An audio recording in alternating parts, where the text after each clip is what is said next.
Nachádzame sa v Naturhause. Naturhaus každý jeden z vás môže nájsť na Štefánikovej ulici číslo 6. No a Naturhaus, aby ste vedeli, čo je to bližšie, je to nová výchova vo výžive. Ja tu mám odborníčku na výživu, tak prečo práve Naturhaus? Dobrý deň, prajem.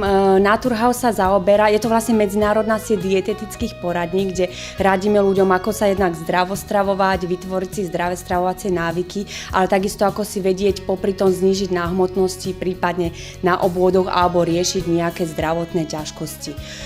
Je to na základe pestrej vyváženej stravy, nie je to žiadna hladovka.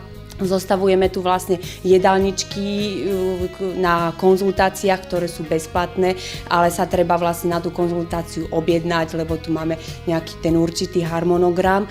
Napomáhame teda aj týmto zostavením jedálnička na základe teda či už aj zdravotných údajov alebo nejakých genetických predispozícií, doterajších návykov.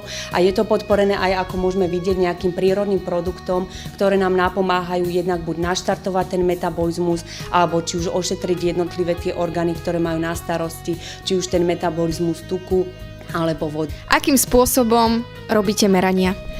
Meranie robíme hlavne na základe bioimpedančnej analýzy, čiže máme vlastne bioimpedančnú váhu, ktorá nám vlastne dokáže zmeriať podiel vody aj tuku v tele a taktiež aj body mass index. A na základe tohto merania vlastne vieme potom ľuďom zistiť, že či majú nadbytok tukov, prípadne zadržanú vodu a podľa toho vlastne aj odporučiť nejaký ten prírodný produkt, ktorým napomôže riešiť tento problém. Potom máme v podstate ešte robíme takou variantou ručným meračom, teda je vlastne to ručný tukomer, ktorý nám teda aspoň obrazne zistí teda ten podiel toho tuku a ten body mass index.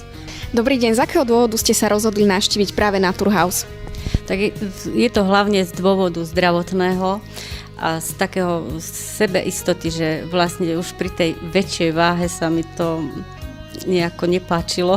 Koľko kilov ste schudli? Už 15 kilov. Takže super, ja vám gratulujem. To je úplne úžasné a dúfam, že budete pokračovať tom aj naďalej. Aj kvôli zdravotnému teda stavu.